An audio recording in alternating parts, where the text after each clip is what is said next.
Assalamualaikum warahmatullahi wabarakatuh. Siang ini kami berada di kediaman Bapak Haji Hardi dan Ibu yang ada di Desa Kalibeji. Pak Haji Hardi ini selama ini sudah bermitra dengan Madu Aksa. Namun mungkin sudah kehabisan napas ini, sudah kehabisan akal Pak. Jadi larinya ngerem. Kalau saya boleh cerita sedikit Pak, dari pengalaman saya menjual madu, banyak reseller-reseller saya yang awal-awal pasti ngebut, setelah itu mati angin, kehabisan akal. Karena apa? Berbagai cara sudah dicoba, sudah mentok. Teman-teman yang tadinya diharapkan beli, teman-temannya sudah pada beli. Sudah beli, apakah dia balik lagi atau dia nggak balik lagi atau belum habis? Nah, ini menjadi tantangan kita, termasuk saya. Kalau saya tidak bisa ngakalin itu, orang beli madu setahun 3 kali ya saya babak belur. Tiap hari makanya cuma setahun 3 kali kan ya. Nah, ini nanti ada beberapa hal yang kita bisa akali lah, yang ada beberapa hal yang kita bisa sikapi. Nah, yang pertama saya ingin sampaikan ke Bapak dan Ibu dulu. Ini agak sedikit agak sedikit sekolah kalau ini. Di dalam dunia marketing itu ada strategi yang terkenal, namanya strategi funnel. Funnel itu nak basa ngene dhewe torong. Torong itu beda Pak sama toa, beda karo speaker. Nek torong kuwi saka ombo metune cilik. Nek speaker cilik metune ombo. Nah, apa maknanya dengan strategi torong dalam dunia marketing? Jadi gini, orang ini di luar ini kan heterogen. Wah, ono sing Jawa, ono sing Londo, ono sing Arab, ono sing Padang, ono sing Cina, ono sing Islam, ono sing ora Islam, ono sing NU, ono Muhammadiyah, ono sing LDI. Itu namanya heterogen Pak, di luar sana. Dari yang segitu banyaknya dalam panel strategi ini akan dicari yang semakin sempit dan nanti akan mulai. Jadi kamu torong saka akeh jadi sithik. Caranya begini. Orang itu tidak ujug-ujug membeli. Tidak ujug-ujug membeli. Maka dalam strategi torong tadi saya meringkas menjadi 4 pokok. Saya bilang AIDA. Apa A pertama? A pertama kalau dalam bahasa Inggrisnya itu awareness. Jadi gini, orang tahu dulu, oh ada madu, oh berarti jualan madu, itu namanya awareness. Baru tahu doang, oh, iya tahu, saya tadi lewat ada baca tulisan. Itu tahapan pertama. Yang tahu 1000, kok sing tuku iso mung loro. Nek ora mungkin nek sing tahu loro sing tuku 1000 kan ora mungkin. Makanya semakin menyempit. Jadi yang pertama tahapannya orang tahu. Untuk tahu dari mana? Untuk tahu ya bisa diceritain. Untuk tahu dari mana? Untuk tahu bisa baca status. Untuk tahu dari mana? Bisa ditelepon. Untuk tahu bisa dikasih tahu WA, bisa ngiklan, status Facebook, status Instagram dan sebagainya. Itulah upaya untuk membuat orang di luar sana, di alam, dibilang alam kegelapan, menjadi tahu. Maka dibilang awareness. Yang kedua adalah I.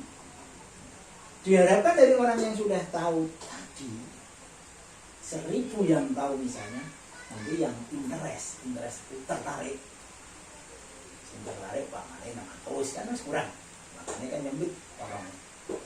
Nah, yang 600 tadi dia tertarik. Nang dia mau tertarik. Buka dong.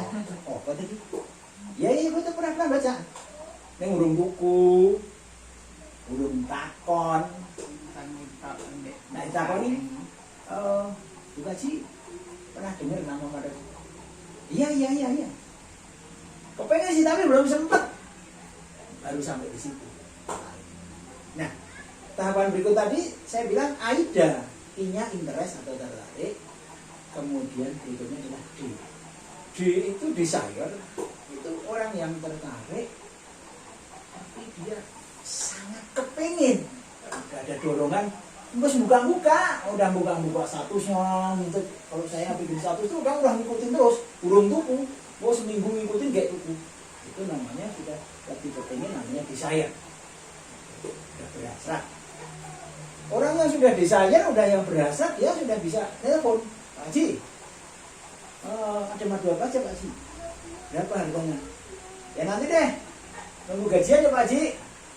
Nah, kan itu udah berasa. Neng, nah, yang terakhiran A. Setelah orangnya tahu, orangnya tertarik, orangnya berhasrat, orangnya kepingin, yang terakhir orangnya action. Action atau tindakan, tindakannya belum tentu tuku. Takon wis termasuk tindakan. Belum wis termasuk tindakan. Wah. Bagus sih, makasih. Saya masih ada. Kan ya ora tuku. Di rumah masih ada, Pak. Nah, mungkin dari anak dulu ya. Kan itu kan sudah action, sudah tindakan. Tapi orang apa? Yang sudah melihat belum beli, mungkin ada pertimbangan lain. Mau berbeli, stoknya seono, ya bisa. Tapi dia sudah ada action. Nah, dari yang action ini, bagaimana kita menangkap yang action itu jadi pelanggan kita? Inilah dalam strategi funnel atau strategi tolong lebih diajarkan. Maka yang paling penting nomor satu adalah lakukan dulu awareness dengan cara yang menginformasikan. Enggak, dengan cara menginformasikan dulu. Tuku yang penting menginformasikan. Oh, terus ya. Yang diinformasikan aja belum beli apalagi tidak. Nah, sekarang Pak, saya mau kasih tahu kepada Pak. Kalau ini sudah ilmunya ini Pak. Ini sudah ilmunya. Yang pertama, kalau ngomong mati, kita harus tahu dulu bahwa 80% madu yang dijual itu adalah madu palsu. 80%. Karena ada 80% yang palsu, tentu tidak mudah bagi kita untuk mendapatkan madu yang asli. Kalau yang palsu cuma 10%, gampang. Ini yang palsu 80%. Yang pertama, kita kesulitan mendapatkan madu yang asli karena memang 80% madunya palsu. Yang kedua, karena 80% madunya palsu, maka orang-orang juga kebanyakan mengonsumsi madu palsu. Akhirnya apa? Berikutnya orang-orang juga tidak tahu madu yang asli itu yang kayak apa sih. Kalau saya beli sama Pak Ardi bilangnya ya asli, saya beli sama si Atta bilangnya asli, sama. Tidak ada satupun dari zaman Nabi Adam sampai sekarang penjual madu yang ngaku kalau madu saya palsu. Lebih hebat lagi, orang yang jualan gula saja dibilangnya madu asli. Madu asli dan dia pede. Nah, itu dulu harus kita pahami. Akibat berikutnya apa? Akibatnya adalah karena 80% madu itu palsu, maka orang bersifat maka dulu. Kalau gue nanya asli nggak asli, ya udah rasanya enak ya. Madunya bagus, bagusnya dari mana? Madunya kental. Jadi semua yang berikutnya setelah 80% madu itu yang terjadi itu adalah palsu, yang kedua adalah banyak orang membeli madu bukan karena madunya asli atau tidak, tetapi lebih karena madunya kental. Jadi madu kental kemudian dipakai sebagai kriteria menentukan madu bagus atau tidak. Ini bagus mas maduku. Kok tahu kalau bagus? Kental madunya. Berapa kadar airnya? Kadar airnya 4%. Bagus ya. Setelah lihat kental, dicoba cocok ini dan dia beli. Yang kedua itu madunya asli. Yang ketiga adalah banyaknya metodologi atau cara menguji kemudian madu yang menyesatkan. itu hanya cukup itu Pak. Saya kasih tahu Pak. Kebanyakan dia mengambil dari kadar air. Jadi kalau madu kental kita tekan ke dalam tisu tidak lembut karena kadar airnya rendah. Jadi kita ngomong madu itu murni atau tidak atau ngomong kadar air. Jadi saya bilang yang kekendalan tadi terkait dengan kadar air. Yang kedua, madu diputuskan ke dalam air tidak udar. Karena apa? Madunya kental. Kenapa madunya kental? Karena dikasih pengikat supaya larut. Yang berikutnya, metode pengujian madu lagi. Madu dimasukkan ke dalam freezer. Ini kalau madu saya asli dimasukkan ke dalam freezer, tidak akan beku. Saya tidak ngomong itu madunya asli atau tidak. Madu disimpan dalam freezer. Apakah itu madu murni atau tidak? Kalau kadar airnya rendah pasti tidak. Karena air titik bebunya, titik bebunya 0, titik tersebut. Air disimpan dalam titik 0 derajat itu pasti beku. Jadi madu yang disimpan di dalam freezer tidak beku menunjukkan bahwa madu itu kandungan airnya rendah, bukan asin. Bisa saja itu asin, tapi kandungan airnya rendah. Nah, karena kandungan air itu banyak dipakai untuk memikat, untuk membodohi masyarakat makmur, kalau madunya tadi, maka orang berlomba-lomba membuat supaya tampilan madunya encer. Lalu bagaimana jika madu saya encer? Nanti orang nggak mau beli. Madu saya sudah bagus tapi encer, biar orang beli saya bikin kental. Caranya bagaimana? Caranya dengan cara dipanaskan, dievaporasi, jadinya seperti ini. Ini madunya masih kental Pak, karena ini sudah dievaporasi. Dievaporasi itu begini Pak, misalnya ini madu ini 1 liter 1000 ml tapi encer, saya panaskan dengan suhu katakanlah 130 derajat, nanti airnya akan menguap Pak. Air itu kan H2O, akan terlepas dari apa namanya atom hidrogen dan atom oksigen keluar, yang tersisa nanti tinggal gulanya. Jadi dari 1000 katakanlah tidak 600, ini kan jadi kental. Ini jadi kental, orang jadi tertarik. Benar. Kira-kira sih seperti itu.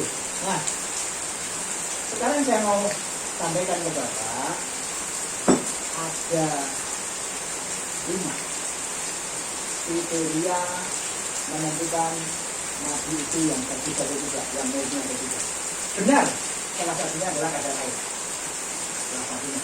Nah, berapa sih madu dibilang madu yang bagus menurut standar nasional? Pasti ada standarnya loh Pak. Menurut standar nasional, madu yang bagus itu SMI-nya, kandungan airnya maksimum 22%.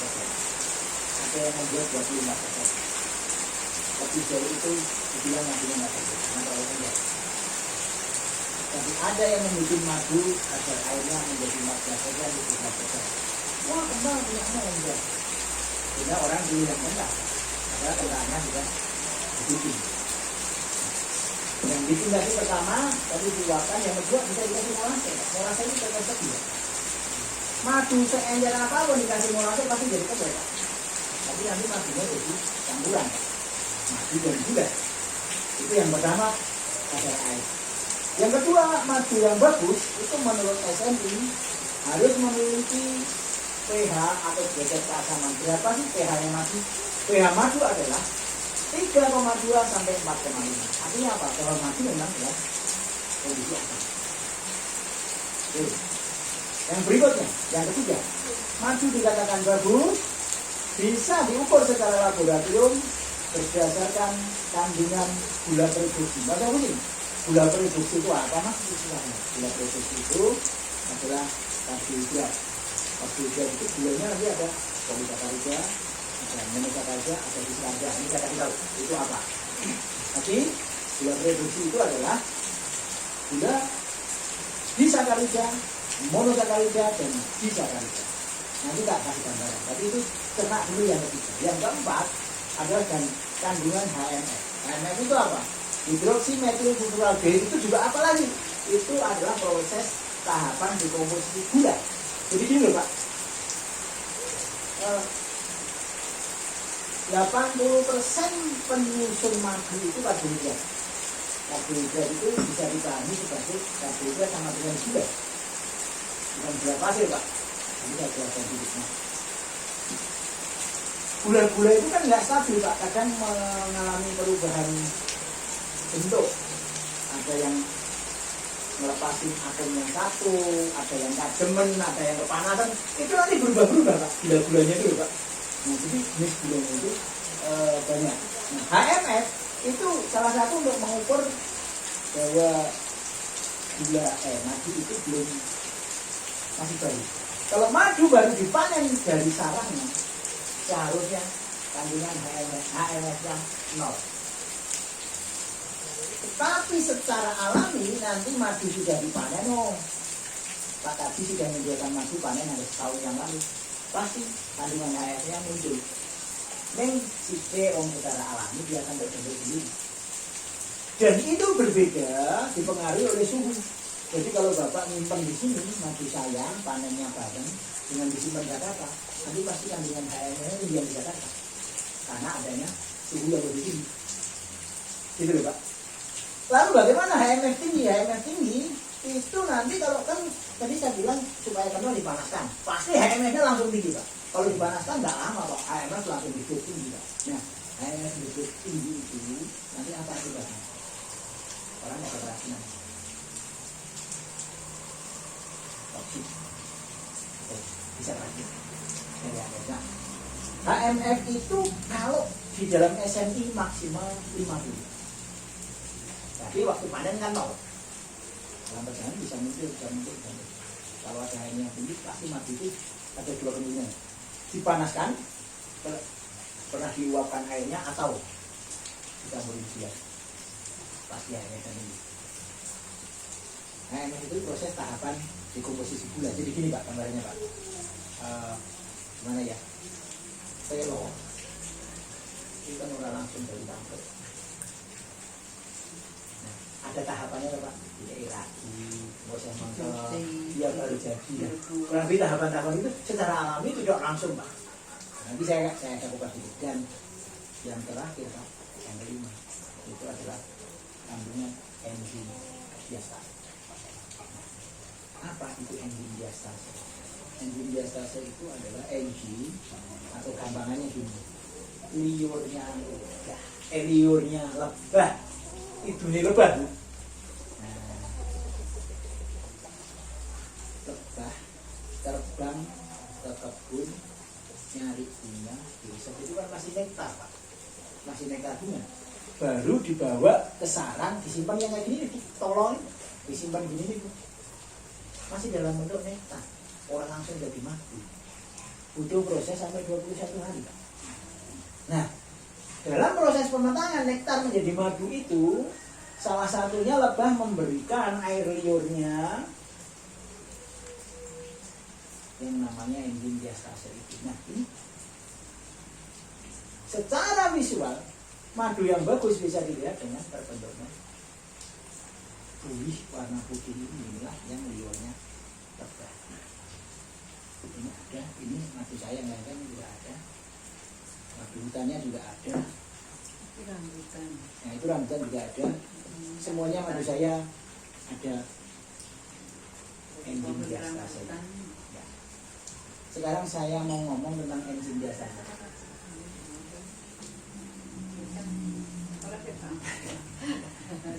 Karena gini Pak, saya bahas enzim diastase dulu karena apa? Tadi kan ada 5 ya Pak, kriteria madu yang bagus. 1 sampai 4 itu bagus. Tapi yang kelima itu enzim diastase jelek. Sudah pasti madu itu bagus. Atau madu ini. Sebaliknya 1 sampai 4 itu jelek. Yang kelima ini masih diastase bagus, maka madu itu masih asli. Nah, kenapa saya katakan 1 sampai 4 semuanya bisa dibikin manusia, bisa diakal-akali.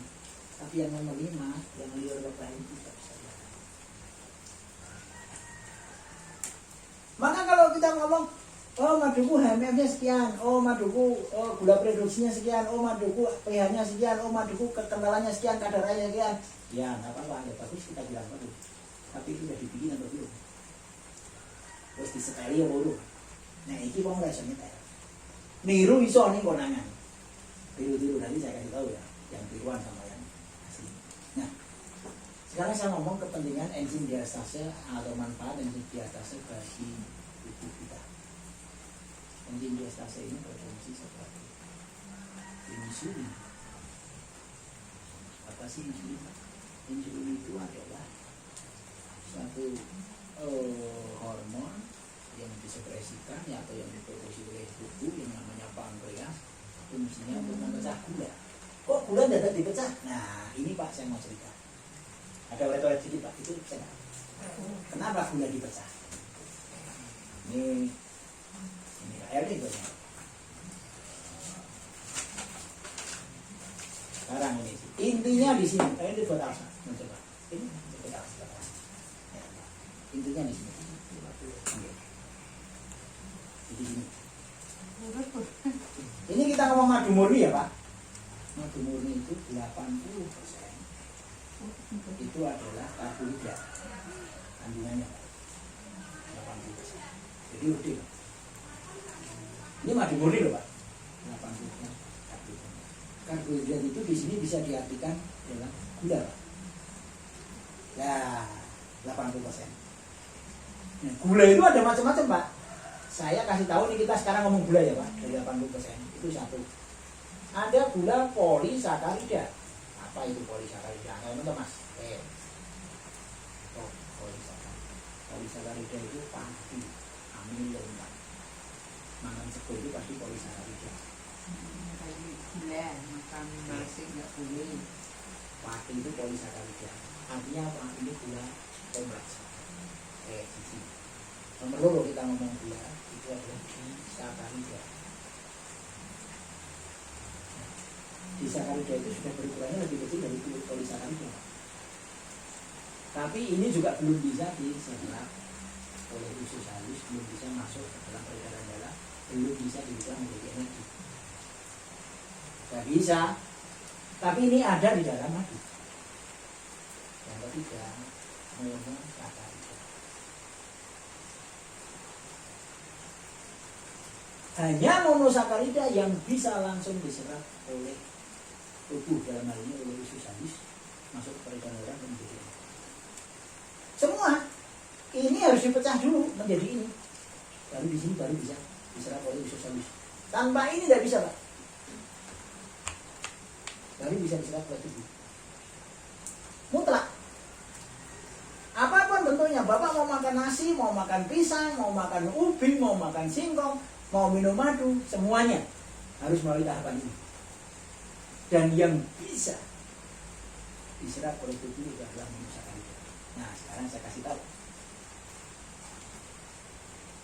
Madu 80% ada gula. Gulanya apa saja Mas? Kan gulanya ada 3. Poli, di, dan mono. Kalau madu gulanya apa? Gulanya kalau madu 70% adalah monosakarida. Kalau monosakarida, Bapak minum madu 2 menit, 3 menit sudah langsung seger. Langsung jadi energi. Kenapa? Karena monosakarida langsung masuk usus halus, langsung masuk ke darah. Itu Pak pentingnya. Langsung. Istilahnya ngomong gini. Ya, aku makan pop mie kan langsung diseduh gitu. Kalau tidak masak orang suai. Bisa. Monosakarida. Nah, bagaimana? Monosakarida ini juga ada beberapa Pak, ada beberapa jenis Pak. Ada, setahu saya mungkin ada 3 sampai 5 lah. Kalau saya banyak yang saya kasih tahu, monosakarida dari penyusunnya 70% ini adalah 40% itu adalah fruktosa. Jadi fruktosa itu apa? Nggak usah susah, ini yang monosakarida. Fruktosa itu apa? Fruktosa itu adalah gula yang berukuran kecil yang bisa langsung jadi energi. 30% glukosa. Glukosa itu apa? Oh, glukosa itu Bapak membayangkan, oh glukosa berarti gulanya sudah gula aman. Istilahnya gula sehat lah Pak. ora perlu insulin. Insulin itu kan tujuannya untuk memecah dari polisakarida, disakarida menjadi monosakarida. Ini kan butuh yang namanya insulin, Pak. Ya, Pak ya. Ini butuh yang namanya insulin, Pak. Insulinnya diproduksi dari mana, Pak? Pankreas, Pak. Kenapa insulin ini penting? Tanpa insulin atau kekurangan insulin, makanan yang kita makan itu akan menjadi meningkat menjadi sampah di pembuluh darah sehingga namanya gulanya tinggi. Jadinya penyakitnya apa, Pak? Diabetes, Pak. Nah, gula darah itu kenapa tinggi? Karena pankreasnya mungkin sudah lemah, produksi insulinnya kurang. Harusnya butuh 10 cc insulin, cuma ada 2 cc. Sisanya akan menjadi sampah, akhirnya menjadi gulanya tinggi, Pak. Akhirnya diabetes, Pak. Nah, inilah pentingnya insulin. Nah, kalau Bapak, ini tadi kan baru ketemu 10%, yang 70% ini kan nggak perlu insulin, Pak. Kalau madu. Karena udah jadi. Monosakarida, tapi kan ada yang 10%, Pak.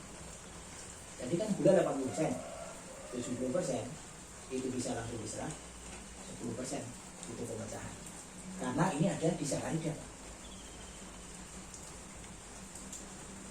Contohnya saja, disakaridanya adalah sukrosa.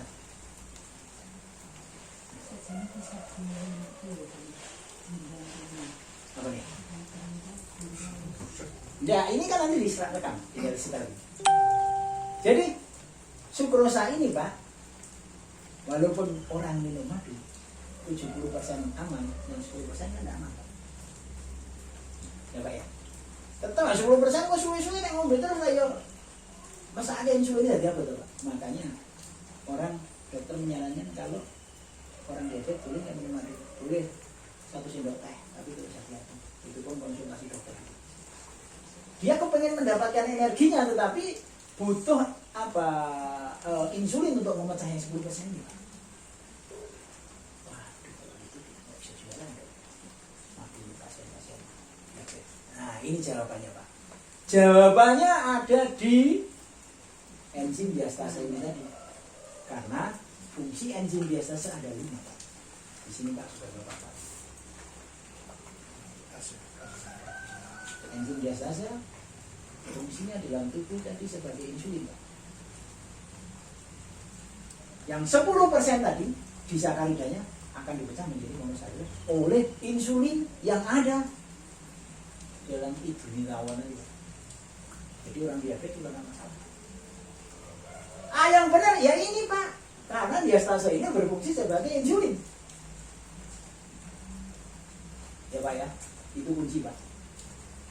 Kalau Bapak bisa menjelaskan bahwa boleh nggak? Boleh. Kok boleh, Pak? Katanya nggak boleh. Mas, adanya enzim diastase ini yang warna putih ini akan berfungsi sebagai insulin dalam tubuh. Sehingga gula disakarida yang cuma 10% itu langsung dipecah oleh adanya enzim diastase ini. Jadi nggak perlu kamu jadi aman.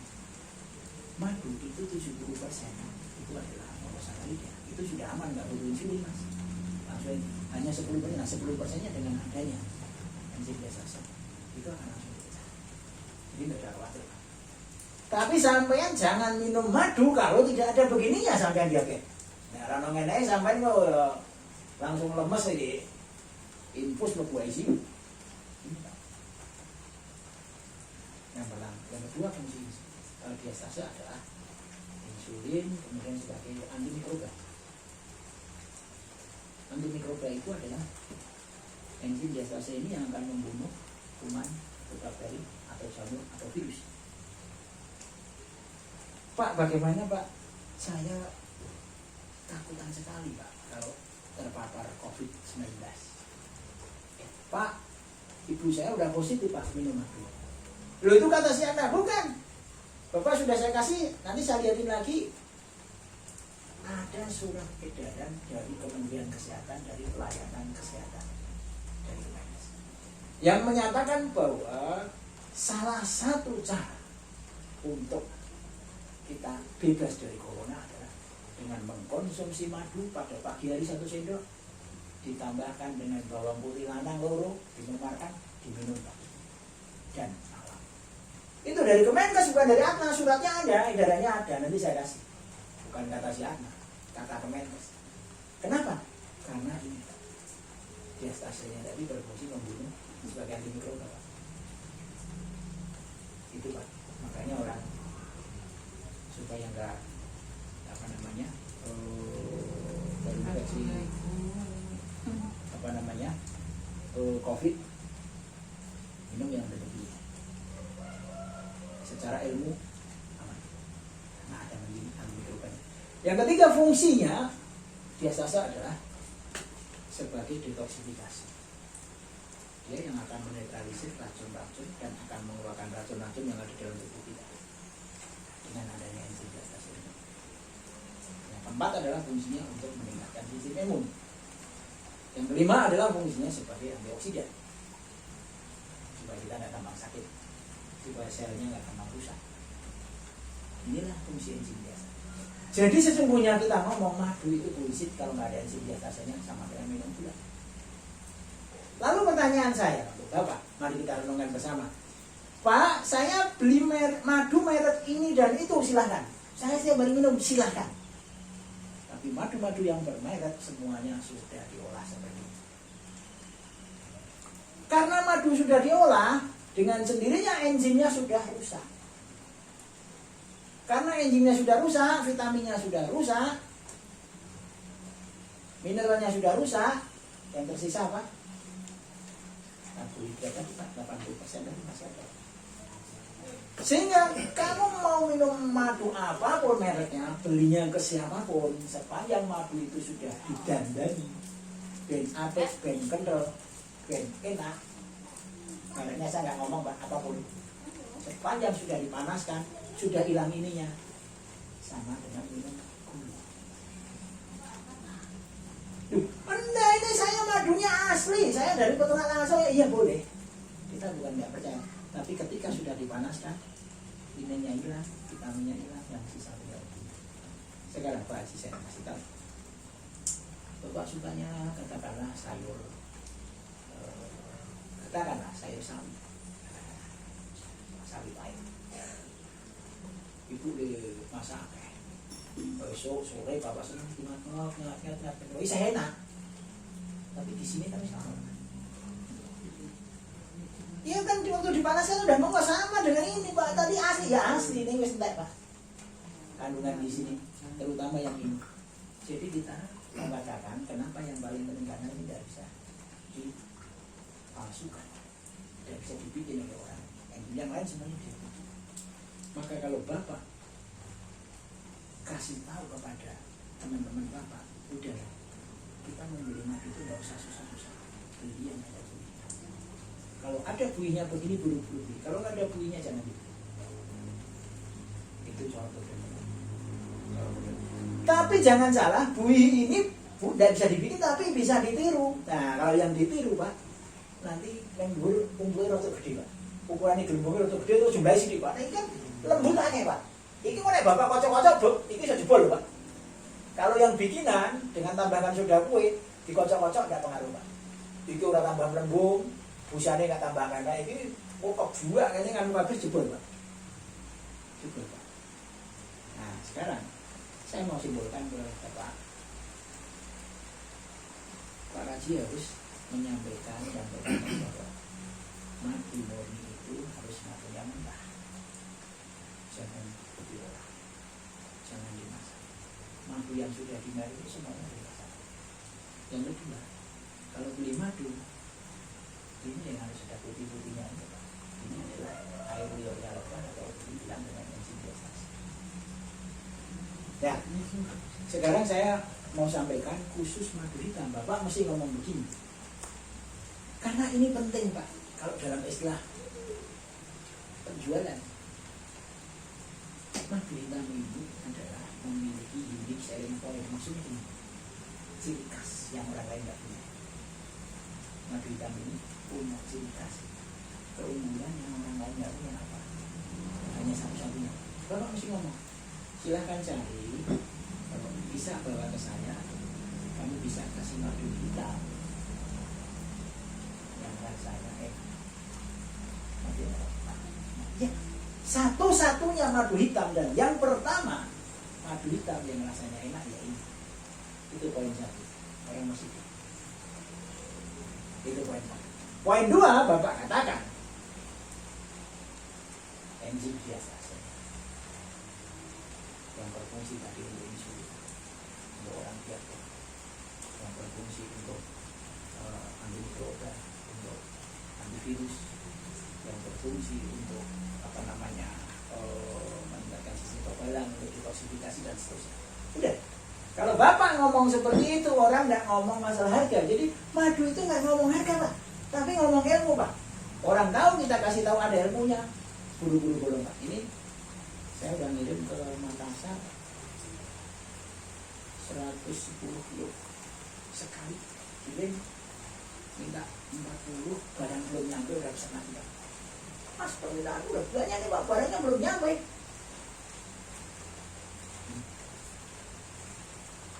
Jadi kalau beli madu ya semua ini kan ada semua, Pak, saya punya. Yang nggak ada saya nggak mau jualan. Ini yang madu nektar lengkeng.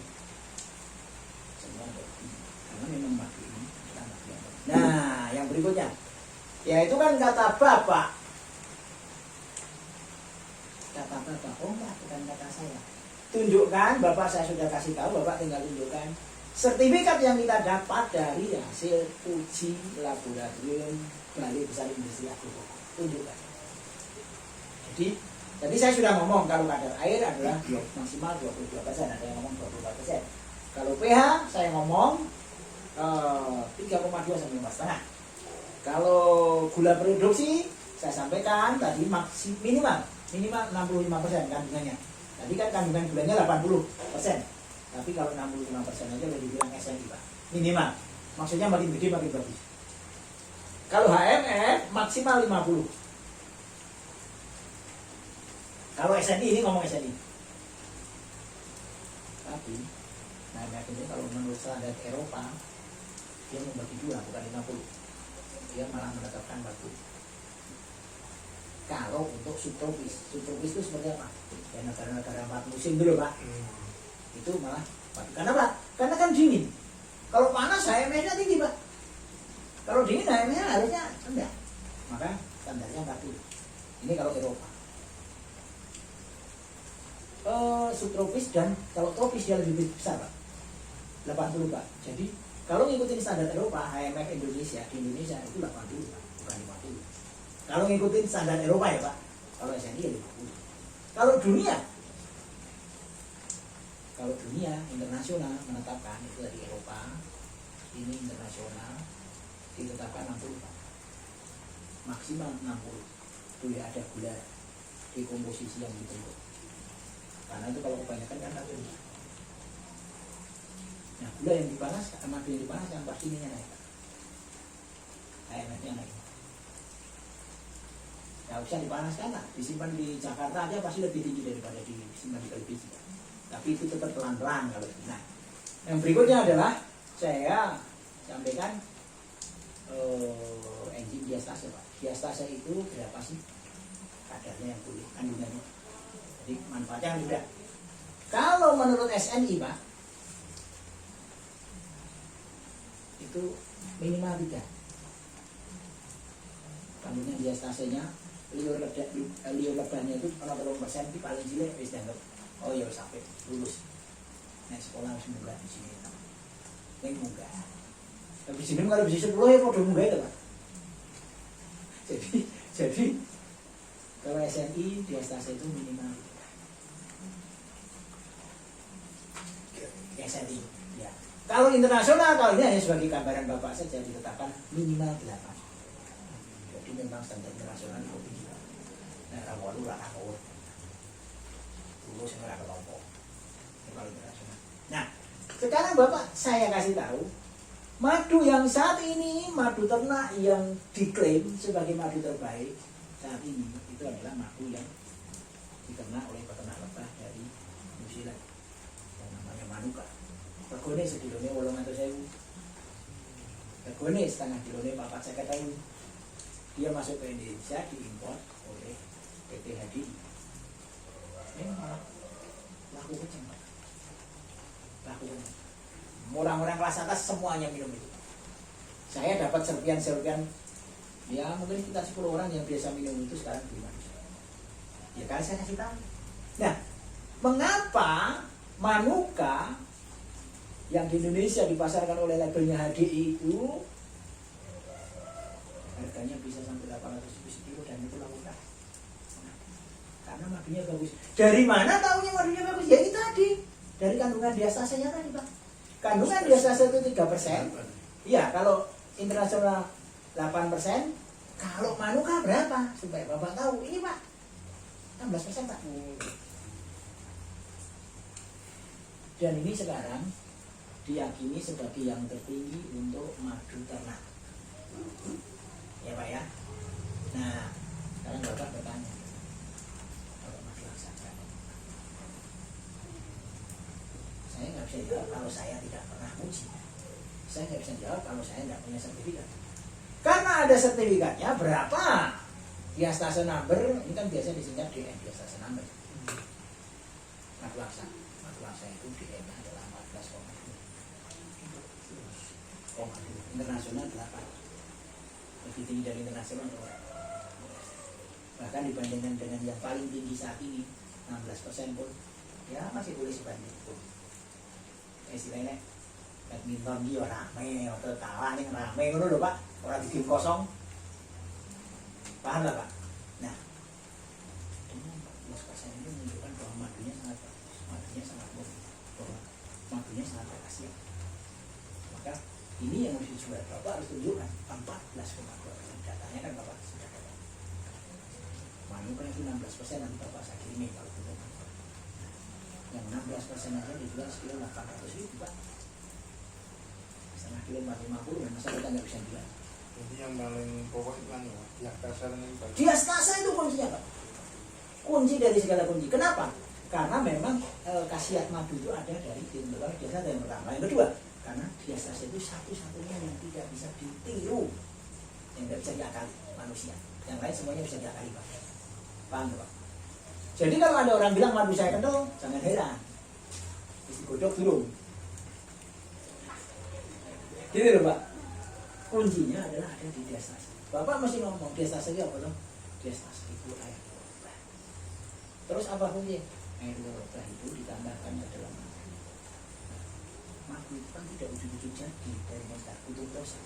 Selama proses itu sampai 21 hari, tetap menambahkan ionnya ke dalam nektar tadi sampai jadi madu, sampai jadi banyak kental. Kalau tidak, tapi kalau madu yang sudah berumur 21 hari dengan diastase yang bagus, akan berhasil. Tadi Pak, insulin tadi Pak, mikroba itu Pak, virus tadi Pak, untuk asam diabetes tadi Pak, untuk meningkatkan sistem kekebalan tubuh itu kan. Nah, intinya dia. Jadi sekarang kalau Bapak jualan madu hitam, diastasenya bagus, rasanya nggak ada punya, kamu nggak bisa jualan, aduh saya nggak ngerti lagi Pak. Oke Pak Intanto, Pak, di sini mana nih? Ya bisa. Kombinasi itu ada bisa ke dengan bisa disuruh sakit, barang barang. Kalau kan Pak, itu gula itu semoga tidak, tapi begini nanti. Iya. Jadi itu harus cuma kan barang ini kan kalau dengan madu itu bahkan itu paling ya dia kan dia masih jadi memang konsumsi madu konsumsi yang ada yang pokoknya orang Palu ya Pak Iya. Sampai tadi ini sering kotakan. Jadi gini Pak, jangan bilang ini beli madu dari sana segini, ini nggak usah ngomong harga. Kita jualan angkot, kita jualan truk, kita jualan jagoan, kita jualan Fortuner, semuanya juga laku Pak. Nah itu kan masalah harga memang jadi masalah. Iya. Ya kan masalah. Kalau masalah harga bukan masalah Pak. Yang penting pulang terasa kasih. Ya, betul. Insya Allah Pak, sepanjang ini Pak, minumnya teratur Pak, mestinya ini berhasil. Kalau saya ini sudah jualan ini sudah ratusan orang yang beli, nggak ada yang ngomong satu tidak enak, nggak ada yang ngomong oh tidak tepat ya. Ini bapak apakah ini lebih nggak? Kamu lagi juga tekan nggak? Tekan gas lah. Sekarang bedanya dengan madu yang tidak ada di atasnya, bapak pegang rata apa enggak? Kalau biasa itu apa namanya? Karena nggak diolah pak. Kalau masih ditutup. Iya ya didandani lah, didandani. Nah, Ini yang kalian madu itu apa? madu saya, tapi bukan madu produksi saya, madu orang, madu orang. Madunya kandungan. Ya, tapi orang juga jual itu juga ada kan? Tidak masalah. Nah ini kalau yang madu-madu dari peternak aja, ini semuanya pak, temulung ini pak. Karena ini, Pak. Nah, saya sudah analisa pak. Mereka yang tidak bisa jualan, yang tidak punya kencang karena nggak mengerti cara menjualnya, karena nggak bisa menjelaskan itu tadi pak. Saya ketemu orang di parkir yang sudah mau pulang pak, nggak kenal pak. Ibu-ibu jadi mobil, bu, maju bu, buka. Dan apa pak? Oh ini maju dari peternak langsung. Siapa yang ternak saya? Peternakan saya namanya Rumah Madu Asa. Saya cerita tentang khasiat biostase, ciri-ciri ini biostase. Oh jadi bukan jeruk ya pak? Masa orang lagi. Jadi bapak harus ngomong biostase. Nah, ini bapak saya tunjukkan bahwa ada peternak madu, kayak di namanya teman saya, sudah 30 tahun jalan madu. Kalau itu madunya ini. Lalu saya tanya, mas ini kalau memang bagus mas, saya sebulan saya bisa jualan 500 kilo mas. Waduh semangat ya. Coba mas, saya kepengen tahu. Kan biasa saya nambah kan kita bilang DN. Kita main DN berapa ya mas? DN ini kilo mas. Kita datang teman-teman saya Pak Kamil. Tinggi itu ini. Mas Bupati. Teman-teman Kamil. Jadi, mas DN ini panjenengan kita mas. Nanti saya lihat. Kata yang ngomong. Dan tak buka ya. Mas itu mas biasa ini. Memang terus. Dari situ kita bisa simpulkan bahwa ini madu tapi pakaian campuran. Madu tetap madu. Kalau bukan madu itu nol di atasnya. Masih ada di atasnya. Jadi apa? Daunnya madu, rasanya madu, susunya madu, khasiatnya. Paham ya Pak ya? Nah, sekarang kalau orang minum madu Pak, kalau yang ada begininya ini Pak, paling semenit 2 menit sudah diobati Pak. Sudah bikin apa Pak? Nah, kalau sudah jadi tenaga, kalau tenaganya itu nggak banyak kepakai, tapi buat tidur, orangnya bisa berjodoh, orangnya berjadi, tenaganya disimpan dalam bentuk lemak atau disebut glikogen. Itu nanti akan diaktifasi ketika bapak kekurangan tenaga, itu akan dipakai. Nah, jangan Pak. Yang kedua, penyimpanannya akan disimpan dalam bentuk lemak darah. Dan lemak darah ini yang berbahaya Pak. Yang saya bilang triglycerid itu. Lemak darah tidak boleh tinggi, tetapi dengan adanya biostase, lemak darah akan dikontrol. Jadi memang semuanya kuncinya main di biostase itu. Bapak boleh berburu kepada pakar madu luar negeri, pakar madu yang muslim, yang jenggotnya sepanjang sampai lemah, yang nggak jenggot kan silakan. Pasti dia rujukannya adalah biostase. Kalau ketika bapak sudah ngomong, nanti bapak putar lagi Pak, tidak usah bapak pusing-pusing, bapak tidak start videonya. Nanti tak? Oh gini betul. Saya yakin Pak. Dengan bapak menguasai masalah diastase ini, nanti boleh nanya lagi ke saya, pembeli bapak akan tahu. Dengan catatan bapak mau melakukan awareness tadi. Awareness saya, maju, mana? Aduh, aku punya maju. Orang dikumpulin, diceritain, gini loh. Dengan catatan ada. Saya nggak ngomong merek ya. Apapun mereknya, kalau ada begininya beli. Apapun mereknya kalau begini, sama yang benar. Wah botolnya bagus, mereknya terkenal, boleh. Harganya sekian, boleh. Tetapi awan biasanya Pak, terutama orang-orang punya duit, kalau benar maju atau murah dia orang nggak percaya. maaf Pak, saya kalau jualan ini Pak, saya jual 200.000 aja teman badminton kan seminggu 4 kali datang. Tapi kalau saya jual ke umum itu 300.000 Pak. Pak, ini saya jual 200.000 Pak. Tapi kalau ke temen, kembali lagi teman badminton itu, ketemu dia, boleh saya kasih 100.000. Tetangga rumah saya sudah pada tahu, ini nanya, jual 200.000. Jadi Bapak jual larang nggak? Kalau larang dari mana? Larang tidak itu kan berdasarkan nasihat. Satu kedua, Bapak harus tahu bahwa orang jualan madu di luaran sana, jualan madu itu paling murah 170.000 Pak. 170.000 kita belum ngomong biasa saja Pak. Orang jualan studi, belum ngomong biasa. Bapak lihat madu mereka, satu botol ini pastel. Isinya berapa? Sama ada 1 gram. Ini saya juga. Iya, itu kan. Ambil sampai tengah ya Pak. Gram. Dia juga 650 gram Pak. Yang botol Mazda itu Pak. Oh ini kan saya memang atau saya. Sekarang ada orang jualan, kita tidak ngomong kualitas, 650 dijual 170. Sekarang ini lebih banyak 350. Bapak jual 200 larang mau murah. Belum ngomong ini, apalagi kalau Bapak jualnya orang-orang aja. Aku juga jualan 170, maka kalau saya ngomong 170 ke teman saya, nggak ada yang nggak beli.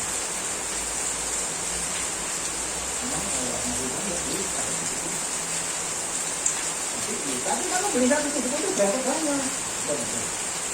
Itu kan cuma 650, ini kita kan 1.000. Nah, kira-kira seperti itu. Jadi, saya makasih untuk Bapak diskusinya sampai yang terakhir ya Pak, madu hitam ini dikemas. Saat ini saya mengemas dalam 3 kemasan. Ini 1.000 gram atau 1 kilo neto dalam kemasan botol kali nah, 1.000 gram. Yang ini dalam kemasan botol kali 300 gram. Tadinya saya bikin 350. Sekarang saya bikin 300 gram. Kenapa? Tadinya penuh, sekarang nggak penuh. Sebuah Pak, rembes, nggak kuat. Kalau saya bikin gini masih aman. Nah kebaik masih bisa Pak, 300 ini 300 Pak. Supaya nggak penuh. Ini juga kenapa nggak dipenuhi yang betul. Jadi madu hitam kita mempunyai 3 kemasan. Yang pertama adalah botol kali 1.000, botol kali 300, dan ini jar atau toples 4.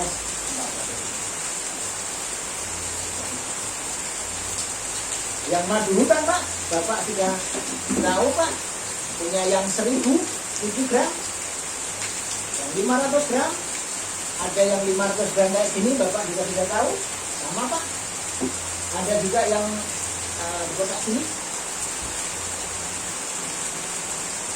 Nah ini Pak, ini 450 gram. Ini Pak, udah Pak, bisa yang dulu. Kita orang yang bisa nih, biasa punya. Nah, Bapak usah khawatir, diserang orang dulu gini udah Mas, ini Mas ininya. Kalau nggak ada itunya Bapak nggak usah ngomong. Ini Pak pakai bling, ini juga Pak. Kali ini 350 Pak. Bling juga Pak. Ini madu hitam dari baju. Bapak jangan ragu lagi bilang ini madunya madu murni asal atasnya umroh gitu loh Pak. Orang mau ngomong apa udah ada umrohnya itu jangan usah khawatir.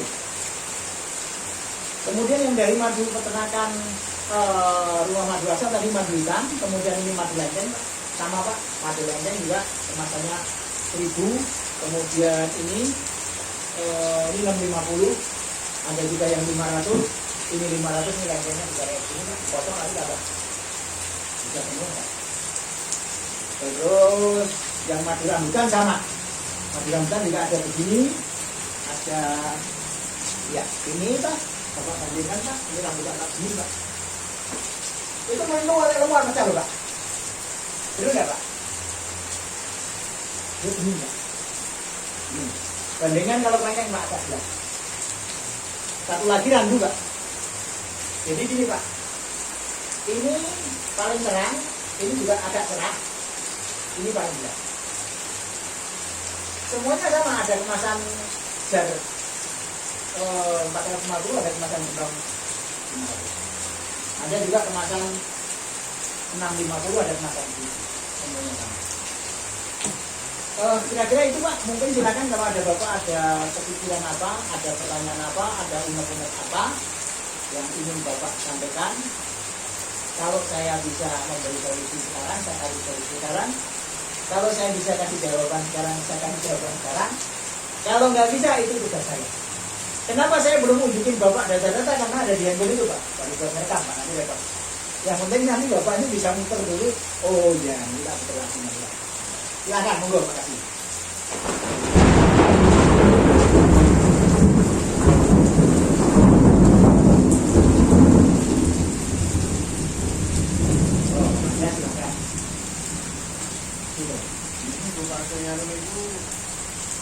Orang berlenggangan-lenggangan di sana ya tetap cukup apa? Iya. Iya. Tapi mau orang baru ini, Iya. Makan Pak.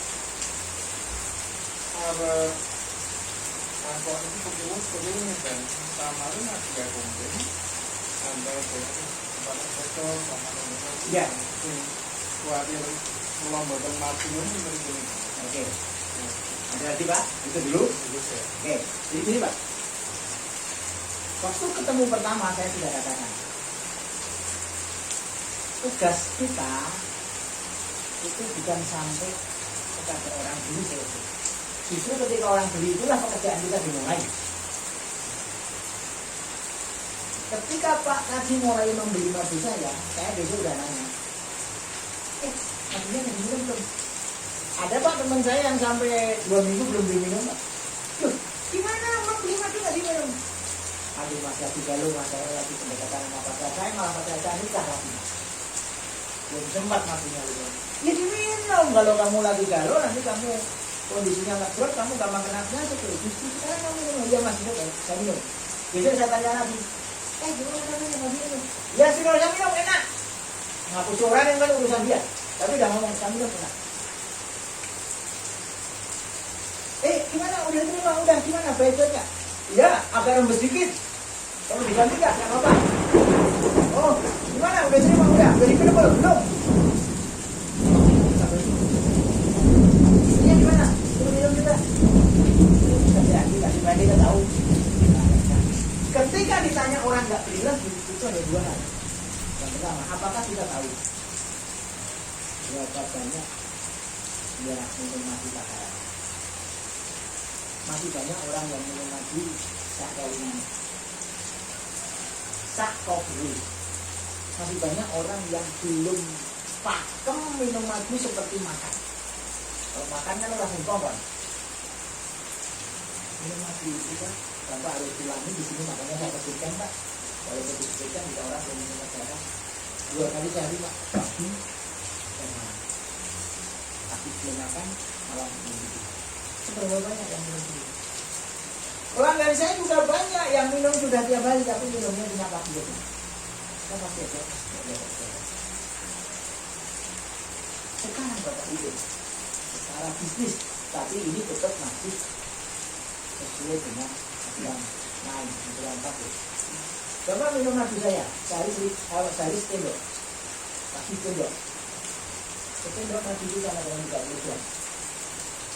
Kalau Bapak beli yang sering, berapa lama akan ada? Kalau Bapak dia pagi setendok, 3,5 bulan kan? Ini kan 1.000 gram. Satu setendok itu kan 30 gram. 3,5 bulan Bapak beli sama saya 200.000. Ya enggak. Setahun Bapak beli bengkel 500.000.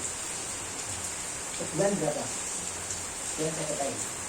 Sekarang saya happy nggak? Saya berbisnis sama Pak Haji, saya cuma dapat duit 50.000 sebulan. Bukan keuntungan loh Pak. Dapat ada nilai bisnis sebesar berapa 50.000 sebulan dari Bapak dari tadi. Nah itu Bapak. Nah kalau memang Bapak tahu sesasi sudah ada.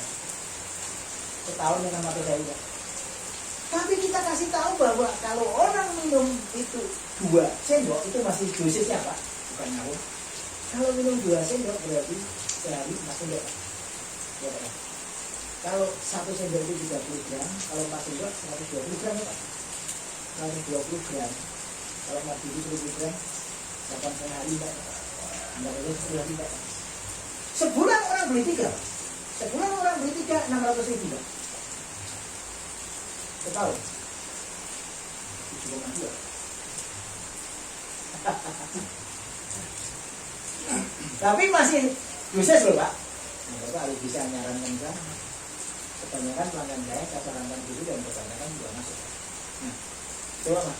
Kalau 600.000 kali 12 berapa Pak? 6 kali 7,2 ya. Dibagi 12 Pak. Berarti kan 600.000 kan? Sebulan Bapak ada bisnis 600.000 kan lumayan kita meningkat tadi 12 72 dibagi 12 600.000 kan nah, sebulan Bapak ada bisnis 600.000 satu orang Bapak punya 10 orang Bapak ngomong juga Bapak punya 20 orang Bapak punya 12 juta.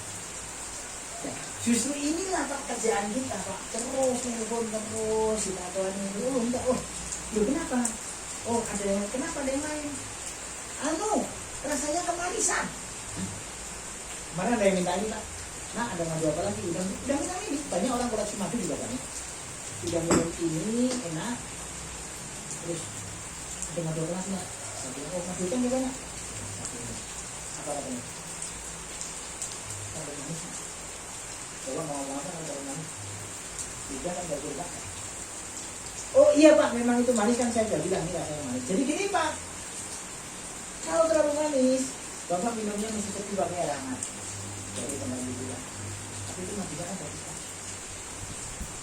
minum lah jadi apapun keluhan mereka kita bisa solusikan hari itu juga kalau orang nggak beli lagi atau beli yang lain ditanya kenapa sih kalau kamu minum mati ke siapapun penjualnya apapun mereknya berapapun harga yang nggak ada ini ya Anda silakan kamu bayar mati berapa bulan nggak mungkin kamu bayar berapa lama kamu minum mati satu sebelumnya kamu minum gula udah Bapak jelaskan karena termasuk itu jelaskan ya sekarang Bapak sampaikan ini saya sudah tak minum satu kata dari bayi jadi harga jadi bertambah harganya dari mana dasarnya dasar pengetahuan nanti Pak nah, saya kira ini nanti Bapak tinggal ulang-ulang saja orang Bapak wah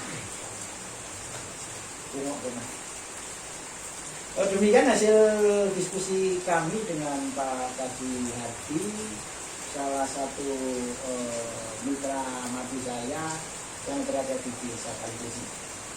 Dari kediaman Pak Haji Hardi Desa Kalibesi, Abnafi melaporkan untuk sahabat Madu Atas. Terima kasih.